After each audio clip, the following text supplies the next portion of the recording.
Hey everybody, it's the Anime Dad here to talk about chapter 1008. And to be honest with you, just going to make it real short and quick. So I want to highlight five things about chapter 1008 that was great. So just get right into it.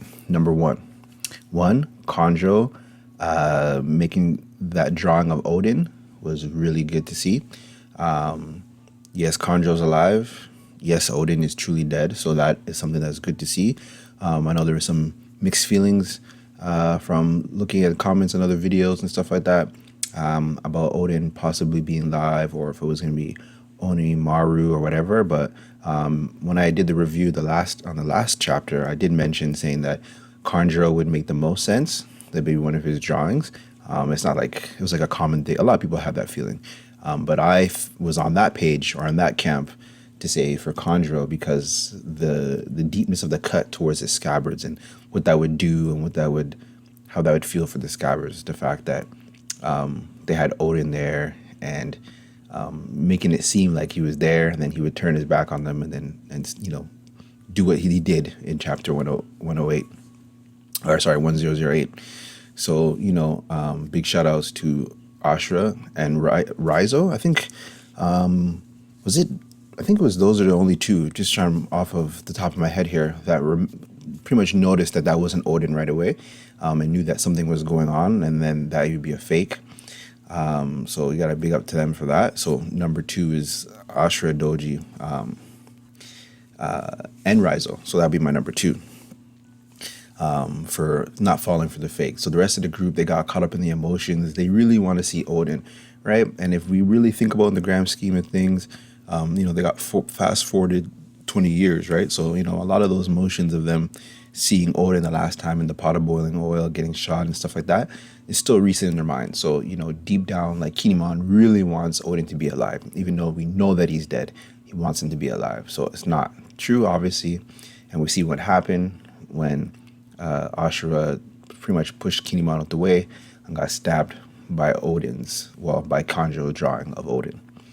Number three, Ashura is number two and number three. Technically, yeah, two and three.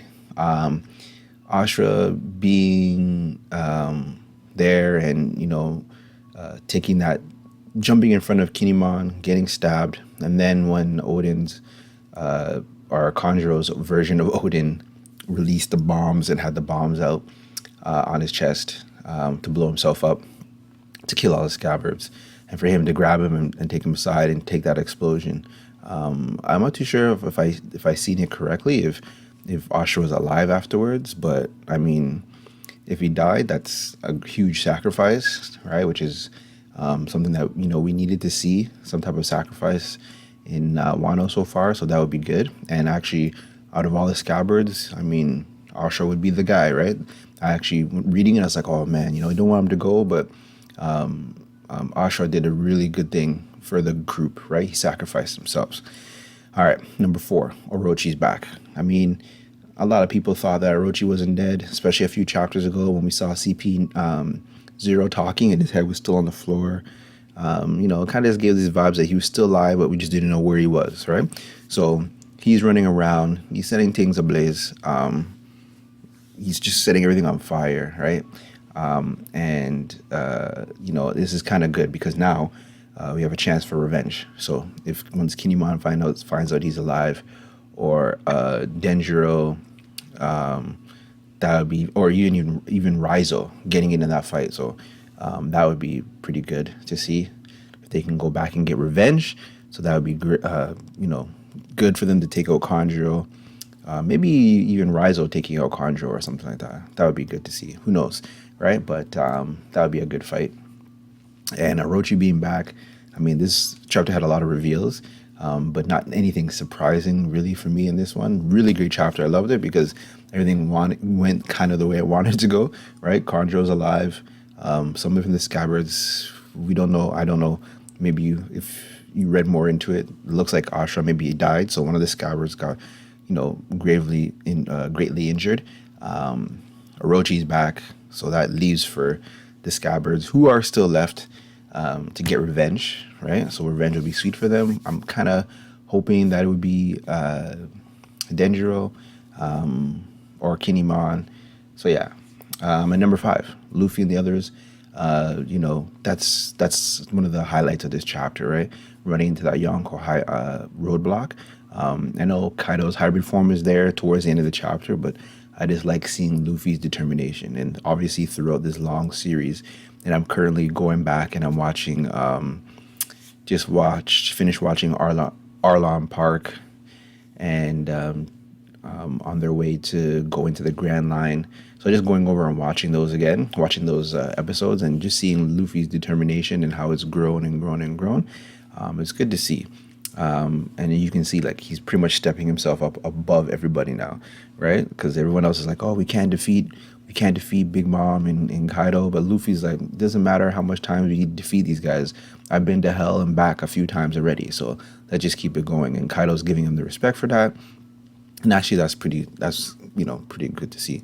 So so those are like the top five kind of things that I pulled out, right? Some honorable mentions, I guess. Small little point when Kiku is talking to Ashura and mentioning about it's kind of her fault, and he's saying like your blade gets dull, especially when it's someone that you really cared about. So Kiku feeling that guilt that she couldn't finish off Kanjuro. So I mean, maybe now with that rage that she has, because I mean she couldn't finish him off because of the relationship they had, and then he doubled down and just went with Oden, right, to kill them, right? That kind of messes with your mind mentally. So now maybe Kiku's gonna step up, and actually finish off the job with Kanjuro. Who knows, right? Or maybe Denjiro steps up and deals with him. That would be interesting to see.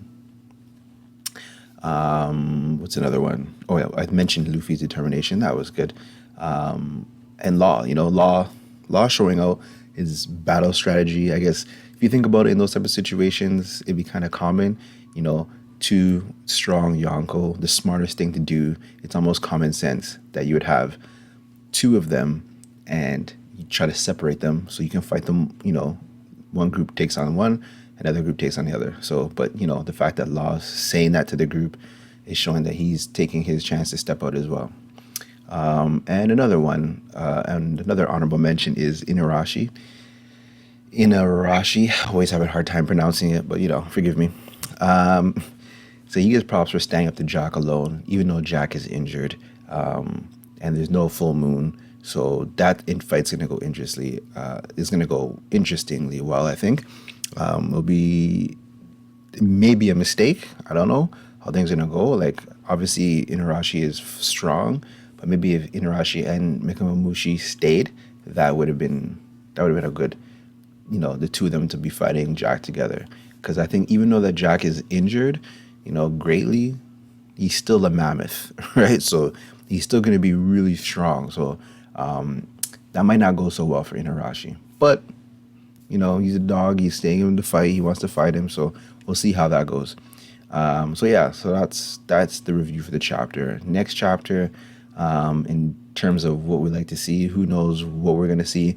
The one thing I do want to see next chapter, or would be nice to see next chapter, is what's going on with what's his name now? I always forget his name. The candy guy, Perospero.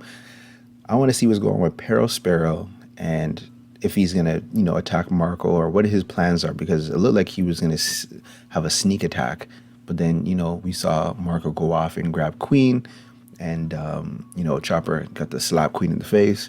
So what's Perospero doing during all this stuff? I want to know what's happening here, because as things seem to be looking and starting to look grim, things are changing, right? And everyone would be thinking, it's now or never. And obviously, it looks good in the favor of them right now. Obviously, with Kaido's hybrid form and Big Mom, they're struggling right now on top of the skull, right? So it's going to be interesting to see where they go. Kaido's form, I guess impressions about Kaido's form, it was good. To be honest with you, not surprising, but it wasn't disappointing. It was just, I was just hyped to see. I was more hyped to see Luffy's determination, right? That was hype for me. So, anyways, that was my, my 5 highlights from the chapter with a few honorable mentions, a little bit of predictions for next week. So anyways, guys, please, if you like anything I had to say, please comment below. Subscribe, just starting off the channel, the Anime Dad. You know, I'm here trying to do my thing. I greatly appreciate any support that you would have for me. Any kind words, any suggestions, that'd be great. Trying to work on, you know, lighting and stuff like that. But anyways, until the next video, guys, take care. All right, peace.